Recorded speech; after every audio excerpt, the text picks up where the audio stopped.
Uddevalla in Sweden is the scene for round 8 of the World 250 Motocross Championship. Situated in the extreme western side of Sweden, Uddevalla welcomed back Grand Prix Motocross in 2001, and the winner was not this man, Michael PICHON, but it was indeed the Ulsterman Gordon Crockard. So could Crockstar make history repeat itself? The winner in 2001, could he depose the indomitable Michael PICHON here in 2002? On board camera is with Kenneth GUNDERSON, who of course comes from just across the border in Norway. So this is the closest that Kenneth will get to a home Grand Prix. The blonde 20-year-old has the camera. Josh Coppins has second position in the championship. The Kiwi, 136 points to his name, has had a doping scandal hanging over him for some time now, having mistakenly bought some over-the-counter hay fever tablets in Belgium and found that they contain a banned substance. Hopefully the FIM will see sense. So Josh Coppins looking even less happy than he usually does, with good reason. Michael PICHON on the inside of the starting gate here at Uddevalla in Sweden. Fred Bolley getting a great start up the middle, catapulting out of the gate. And only the brave get through that first turn in one piece, and they all make it just about. Oh, and things did get a bit hairy, but everybody seems to stay upright, and it could be that Kenneth GUNDERSON, inspired by the Norwegian fans in the crowd, has made it to the front, and Michael PICHON once again rescues a good start from a mediocre one. He's there in 4th place. Soaring through the valley, he cuts inside Andrew McFarlane, while Kenneth GUNDERSON tries to make a break in front of Pit Byra. Bolley is 5th, Dobbs 6th, Coppins in 7th place, Crockard back in 13th place ahead of Jussi Väiväläinen, with Justin Morris 16th. And Jussi Väiväläinen and Justin Morris have it coming together. The Cass Bacon Bite Honda and the Dixon's UK Yamaha get the sort of start they definitely didn't want. The British-based Finn and the Gloucestershire boy go down together on lap 1.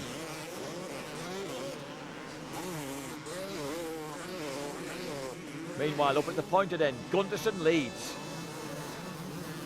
And the Swedes might very well quickly adopt the Norwegian, but he won't be there for long, because Michael PICHON has already stomped on Pit Byra and is looking to find his way to the front.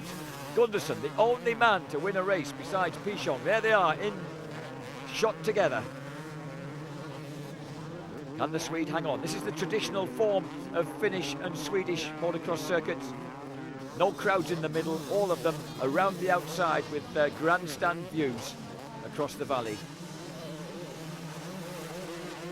PICHON, Byra and McFarlane, they're the men in 2nd, 3rd and 4th places behind GUNDERSON, and McFarlane snatches that place, that 3rd place from Pit Byra. 9th is 10, Crockard progressing fast through to 11th place ahead of Coyote. James Dobb, his teammate, is there in 5th place. And this is the battle for 2nd place as Andrew McFarlane, on fire, begins to attack Michael PICHON once again. PICHON doesn't often overtake someone and then find that they are retaliating, but right now it's happening. France versus Australia, with Norway in the lead.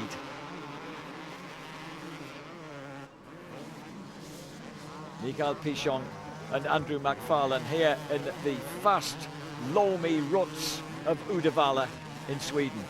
There's plenty of stones in there as well. It's a treacherous track and it's a fast one. So PICHON found himself unusually in a team green sandwich. What a superb view there over the front fender of Kenneth GUNDERSON's Motor X Kawasaki. And it looks like what it is, a sort of old quarry, Uddevalla, doesn't it, from that place? Perched on top of the Kawasaki. But GUNDERSON, rapidly coming to terms with the 250, is looking really, really good here in Sweden. You have to be pinpoint accurate at the speeds these guys are travelling. You can see how close GUNDERSON is going to the edge of the circuit and the speed with which he's attacking it. Awesome stuff.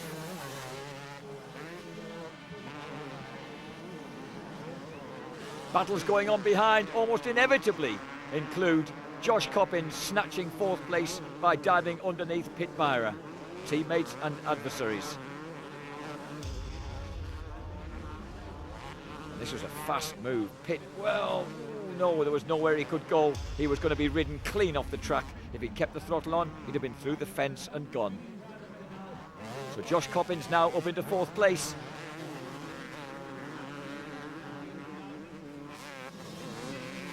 Riding as hard as he can.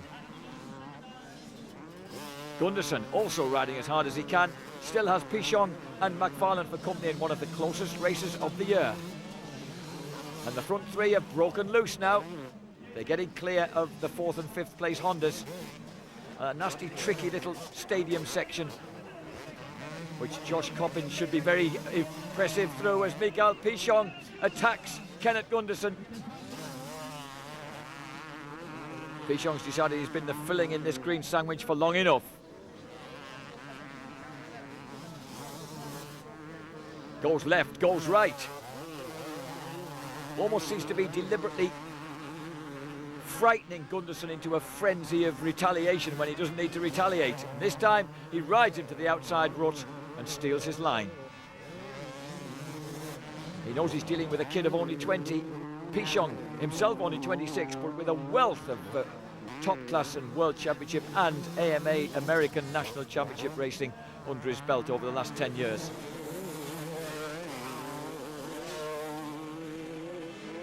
Tremendous speed as they go past the mechanics area then. And now Andrew McFarlane is joining in the fun and trying to get past his teammate Gunderson into 2nd place. This is all happening in the opening laps. We've still got almost 25 minutes plus 2 laps remaining. As Gunderson, Motor X Kawasaki versus Andrew McFarlane, Motor X Kawasaki. And the man with the camera on his head loses out for a split second and then regains the initiative. McFarlane, 25-year-old. One of the Australian newcomers to World Championship Motocross. They've always produced great guys ever since Jeff Leask came close to winning a World Championship back in 1989. Riding for the factory Honda in the 500cc class. And the Kiwi, Josh Coppins, is soon going to be with them, because all the time he's been cutting back the advantage of the Kawasaki's. Coppins, after spending so many years with Suzuki, finding new motivation with Honda as Andrew McFarlane surges past Gunderson and finally gets a hold of 2nd place. So McFarlane having easily his best ride of the year here in the loamy shale and ruts of the high-speed Swedish circuit.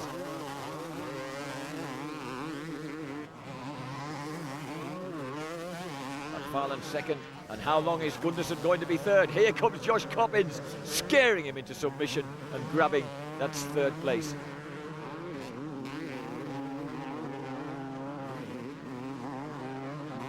So the Lizard now up into 3rd place.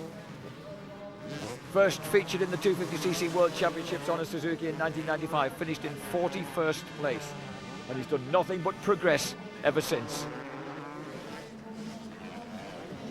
Now, of course, lying in 2nd place in the championship table.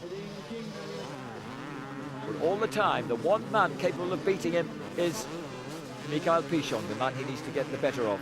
And number 7, Frederick BOLLEY, has also come into the reckoning here. Number 7 challenging number 67, BOLLEY versus Gunderson, and Gunderson keeps on riding the wide berms and suffering as a consequence. The more experienced riders getting underneath the fiery little Norwegian. Carlo Rinaldi getting interested in the racing once again, as Josh Coppins gets interested in nabbing 2nd place off McFarlane, and he takes advantage of the Australian. Can't afford to run wide when Coppins is around, because he turns that Vismara Honda so sharply. McFarlane now being lined up by BOLLEY. BOLLEY, superb technique over the jump there, keeps it low, keeps it flat, keeps it fast, but McFarlane straight back underneath him as they land. BOLLEY showing supreme supercross technique there. He has been a winner in top class Supercross. Remember, way back in '94, he won for Chesterfield Yamaha the 1994 Barcelona Supercross against the top Americans. He knows what it's like racing indoors. Side by side with McFarlane, himself with plenty of Supercross experience. They have a very successful Supercross series back home in Australia. Frederick round the outside. McFarlane tries to stuff him wide, but Fred cuts inside, glances over to him and says, sorry mate, it didn't work that time. Snatches the line off him. And once again, good racing here at Uddevalla. Frederick Bolley through into third place. Carlo Rinaldi used to be a racer, never of the quality of his big brother Michele, but he did do some Grand Prix back in the 80s.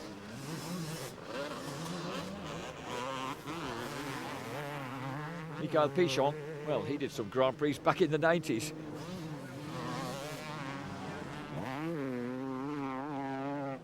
First made a name for himself in the World Motocross Championship Series in the middle 90s on a 125cc Honda.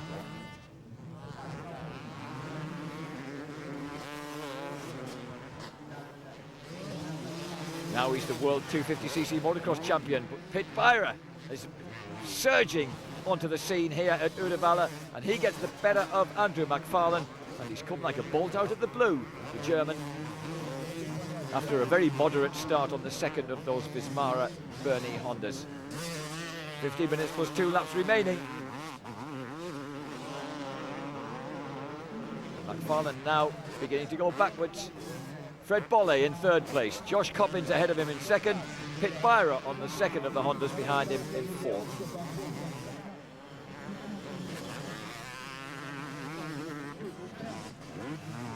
Josh Coppins, briefly labelled as Pit Byra. It's very easy to mistake the two of them. Coppins it is who's in second place.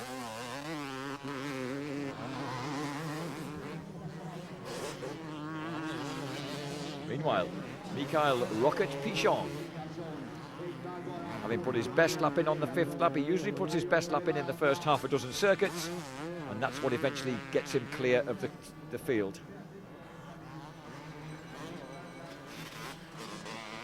Ten minutes plus 2 laps left, and ill fortune for Andrew McFarlane, and a broken rear brake is a problem for the Motor X Kawasaki. Whether it's been damaged by a rock or what, we don't know, but what bad luck for Andrew McFarlane. I wondered when he started to go backwards after showing such forceful style earlier on, whether he was in trouble. So Andrew McFarlane heads out of the race after a spirited contest, and we are on board with his teammate Kenneth Gunderson, the almost local boy from Norway. Thought he was going to wipe out our camera then, and maybe blink. And Pit Byra once again in trouble. How often do we see that happen? It's often just small lapses in concentration, and it never makes his team smile. Pit Byra in fourth place. And that was his mistake, railing the berm as he loves to do. He needed a telescopic inside leg to rescue that one. At least 4 feet separating him from terra firma as he tried to leg his way round the edge of that fast left-hander. The last lap then for Michael Pichon, the indestructible Michael Pichon. Looks as if he's once more going to take victory here. The yellow flags go out to indicate that he has finished the race, and he's certainly in better shape than the luckless Gordon Crockard, who's caught his leg in the rear, his trailing leg in the rear wheel of his KTM, and has caused himself a nasty leg injury. So Gordon Crockard in some pain here in Sweden, manages to finish in 9th place, but it's not a comfortable one. Michael Pichon then finishes on 20 laps, the winner ahead of Coppins, Bolley, and Pit Byra survives all his misadventures and shakes his head in annoyance as he crosses the line 4th ahead of Kenneth Gunderson and KTM's Jamie Dobb.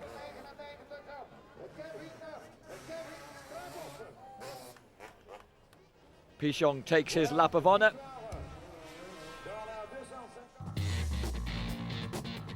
There's confirmation that Aubert Chiodi 7th and 8th ahead of the uncomfortable Gordon Crockard.